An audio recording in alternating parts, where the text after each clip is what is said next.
My name is Cam Scully and I will be your host in this video. I am so energized by what I am observing with respect to the balanced scorecard regaining a new type of traction, so I wanted to share a few thoughts on that. This video will have a look at the balanced scorecard in three key ways. 1. How it has evolved over the years. 2. Why we are in a balanced scorecard renaissance. And 3. What it means for the scorecard, for organizations, and maybe even for you. Okay, so let's talk a bit about the evolution of the balanced scorecard. The balanced scorecard is now approaching 30 years old. In terms of management tools, which come and go all the time, that is a very honorable milestone. Not that it hasn't been without some challenges along the way. We will use a brief timeline to bring us to 2017 and beyond. The balanced scorecard was introduced in the early 90s by Kaplan and Norton of Harvard University and was embraced right away as a tool that gave financial results proper consideration and added a complementary set of organized, comprehensive performance indicators. In the mid-90s, some doubt crept into the minds of many professionals as some companies struggled under a scorecard system. It became clear that if the scorecard put focus on things that might be desirable but are in fact not key success factors, it can lead to trouble. One famous example had a company that loaded the internal business process perspective with efficiency items such as material yield, cost per unit, etc. On the surface, it might sound appropriate, but it wasn't at all. A strategic look at this company clearly indicated that their value proposition, which is their path to success, was based on product leadership.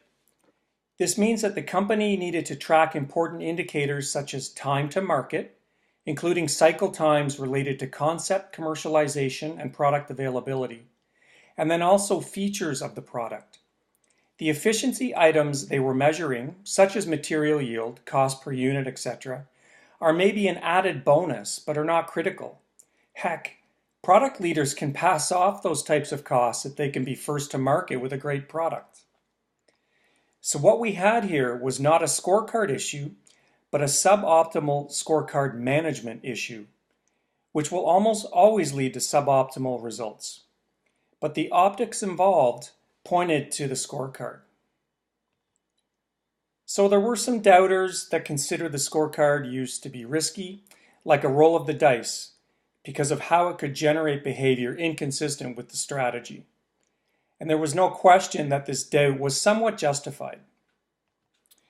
Now around 2000, Kaplan and Norton addressed this issue with the invention of strategy maps, a cause and effect strategy architecture that tests and validates strategy before determining what goes into the balanced scorecard. This brought new life to the scorecard. In fact, it made it even more powerful because the strategy could now be tested and validated. As the years rolled along, it seemed to me that some organizations possessed some misperceptions of what the balanced scorecard really was. Almost every organization, especially in the private sector, believed that they had a balanced scorecard. In many instances, I asked and was able to receive various company balanced scorecards. Only on rare occasion did I actually see what I consider to be a balanced scorecard. I saw inventory analytics, training schedules, several documents that were important but were definitely not balanced scorecards. It reminds me of when people have a knockoff product and complain that it does not perform to expectations. When we refer to Kleenex, for example, how often do we really mean the actual brand Kleenex? We usually mean some cheaper type of tissue that uses the more common name Kleenex. This, as I see it, is what has happened with the balanced scorecard. Inferior versions that tarnish the actual name. So back to this period of misperceptions. Beliefs began to pervade like, we've got a balanced scorecard, and the balanced scorecard doesn't work that well. I know I've heard a lot of that. In his book called Balanced Scorecard Evolution, Balanced Scorecard guru Paul Niven mentions that implementation issues were making people believe that the scorecard is ineffective. So essentially, up until recently, there were a host of misperceptions about the scorecard, which were both understandable and untrue. So over the years, the scorecard has received praise and it has also taken some lumps. Based on my observations, I can say with some unfortunate confidence that far less than half of the companies that think they have a balanced scorecard actually do not. But here's where the renaissance comes in. There seems to be a new energy, a revitalized sense of promise in terms of what a balanced scorecard can do. People are seeing again that the balanced scorecard, especially if synchronized with strategy mapping, can be powerfully transformative. As you can see from the timeline, I'm optimistic that this will last well into the future. Okay, so other than a new energy, how have I determined that the scorecard is in a renaissance? Let me share some characteristics that I'm observing.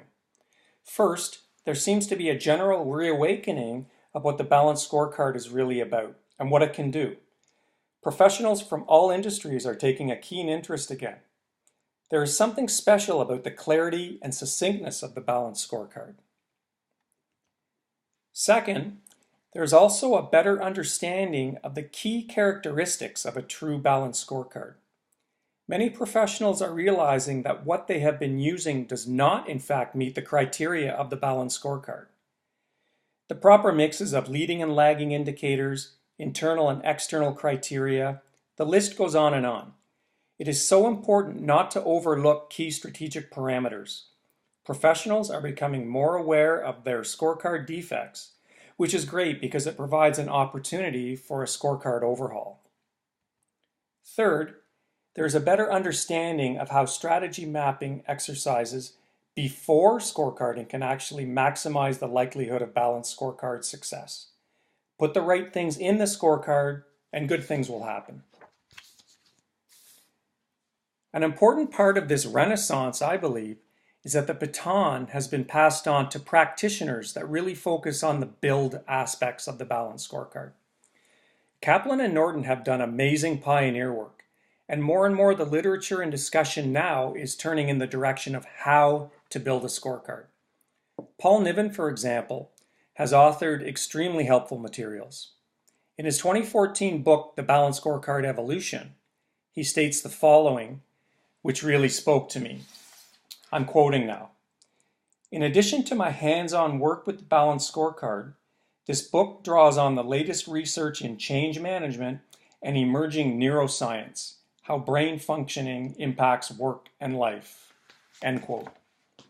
These types of discoveries are very exciting advancements in the world of balanced scorecarding.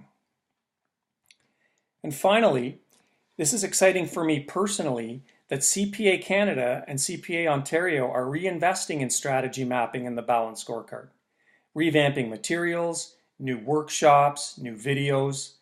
Along with the AICPA, the CPA in Canada has a very good pulse on the business community, and when they go into a certain direction, there is always a good reason. So this list is, in essence, my personal take on how we are entering into a balanced scorecard renaissance. Now, what does this all mean? I respect your time, so I'm going to distill the answer to this into 4 key prognoses. First, scorecard users are primed for success more than ever before.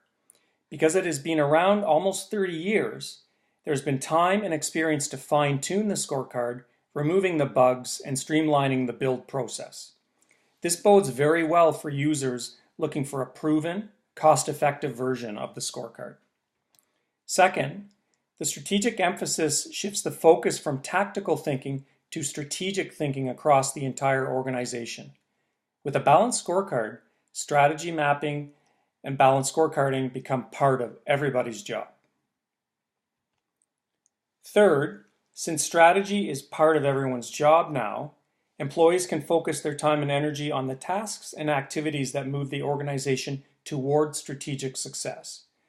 This concerted effort allows organizations to replace tedious, non-value-adding tasks and managing tactical messes with a better ability to solve real business problems. And finally, the balanced scorecard remains the single best performance management tool available. It has the ability to organize, integrate, and connect an organization's critical elements into one centralized strategic information hub that can be easily referenced, shared, and expanded on. The clarity and succinctness of a sharply built scorecard rivals any approach in terms of ability to practically spirit an organization toward new levels of success. This is how I would sum it all up. Given all we have discussed here, the time has never been better to build a balanced scorecard or to review and enhance the scorecard that is already in place. The potential return on investment is higher than ever. I hope you found this video to be a valuable, albeit brief, look at what I am referring to as the renaissance of the balanced scorecard. If you would like to discuss any part of this, don't hesitate to get in touch with me. I'm Cam Scully. Thank you for watching.